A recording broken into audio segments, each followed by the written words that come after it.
அனைவருக்கும் வணக்கம். இன்றைக்கி டிவிகே காங்கிரஸ் கோயிலேஷன் கவர்மெண்ட்டில் 8 கேபினெட் மினிஸ்டர்ஸ் பட்டியலினம் சமூகத்தை சேர்ந்த அமைச்சர்கள் பதவியேற்றிருக்காங்க. இது ஒரு மிகப்பெரிய unprecedented as well as very welcome step by அவர் டிவிகே விஜய் அண்ட் காங்கிரஸ் கவர்மெண்ட். ஏன் அப்படி நான் சொல்கிறேன்னா, ப்ரீ இண்டிபெண்டன்ஸ் எராவை பார்த்துட்டிங்கன்னா ராஜகோபாலாச்சாரி சாரோட பீரியடில் சரி, அதே மாதிரி கேவி ரெட்டின்னு ஒருத்தர் முதலமைச்சர் பீரியடில் சரி, ப்ரீ இண்டிபெண்டன்ஸ் எராக்கு முன்னாடியும் பட்டியலினம் சமூக அமைச்சர்கள் பார்த்திங்கன்னா 1-2 பேர் இருந்தாங்க. நோட்டபுளாக சொல்ல போனால் எம்சி ராஜான்னு சொல்லிட்டு மயிலை சின்னத்தம்பி ராஜா அவர்கள் அமைச்சராக இருந்தார். அப்புறம் ரெட்டமலை ஸ்ரீனிவாசன், தேவான் பகதூர் ரெட்டமலை ஸ்ரீனிவாசன் சார் அமைச்சராக இருந்தாங்க. அவங்கெல்லாம் பட்டியலின மக்களுக்காக ஒரு பல போராட்டங்களை செய்தவர்கள்.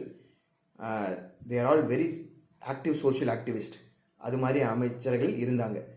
அது மட்டும் இல்லாமல் அதுக்கடுத்த இண்டிபெண்டன்ஸ் பீரியடில் பார்த்திங்கன்னா, போஸ்ட் இண்டிபெண்டன்ஸ் பீரியடில் பார்த்திங்கன்னா காமராஜர் சாரோட பீரியட்லேயே இருந்தாலும் சரி, பக்தவச்சலம் சார் பீரியட்லேயே இருந்தாலும் சரி, நோட்டபுளான பட்டியலின அமைச்சர்கள்னு பார்த்திங்கன்னா பி பரமசிவம் சார் அமைச்சராக இருந்தார். அதே மாதிரி கக்கன் சாரும் அமைச்சராக இருந்தாங்க. அவங்க 2 பேருமே பார்த்திங்கன்னா முக்கியமான போர்ட்ஃபோலியோஸ் எல்லாம் ஆக்குபை பண்ணியிருந்தாங்க. எக்ஸாம்பிளுக்கு பரமேஸ்வரன் சார் பார்த்திங்கன்னா இந்து அறநிலைத்துறை அமைச்சராக இருந்தார். அதே சமயம் விவசாயத்துறை அமைச்சராக இருந்தார். அதே மாதிரி கக்கன் சாரை பார்த்துட்டிங்கன்னா பிடபிள்யூடி டிபார்ட்மெண்ட் மினிஸ்டராக இருந்தாங்க. அதுக்கப்புறம் கடைசியாக பக்தவச்சன் சார் பீரியடில் பார்த்திங்கன்னா ஹோம் அஃபேர்ஸ் உள்துறை அமைச்சராக முக்கியமான துறைகளை அழகு செஞ்சுட்டு இருந்தாங்க நம்மளோட காங்கிரஸ் அமைச்சர்கள். அதுக்கப்புறம் பார்த்திங்கன்னா 67க்கு அப்புறம் டிஎம்கே கவர்மெண்ட்டு வந்தக்கப்புறம் பார்த்திங்கன்னா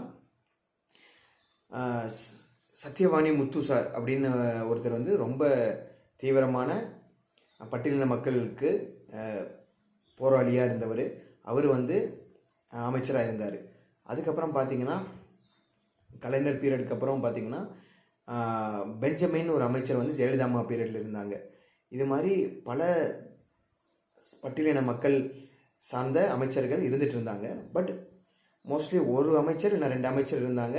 முக்கியமாக அவங்க இந்த ஆல் இண்டியா வெல்ஃபேர் டிபார்ட்மெண்ட், அது மாதிரி டிபார்ட்மெண்ட், அப்படி இல்லைன்னா ஸ்கூல் எஜுகேஷன், அது மாதிரி அமைச்சர்களாக இருந்துகிட்டு இருந்தாங்க. அதுக்கப்புறம் பார்த்திங்கன்னா முன்னாள் முதலமைச்சர் ஸ்டாலின் சார் பீரியடில் தான் 2024 ரீசஃபிள் போது 4 அமைச்சர்கள் பட்டியலினம் சமூகம் சார்ந்த அமைச்சர்கள் இருந்தாங்க. அது ஒரு பெரிய பெஞ்ச் மார்க் இருந்துச்சு.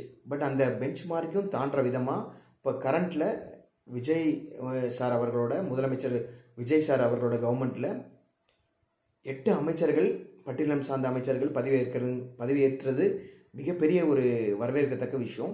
இது ஒரு சமூக நீதிக்கு வித்திட்ட ஒரு செயலுங்கிறதுல அதில் ஒரு ஐயப்பாடு கிடையாது. சமூக நீதி காக்க வேண்டியது எல்லா கவர்மெண்ட்டோட முதலையாத கடமையாக இருக்க வேணும்.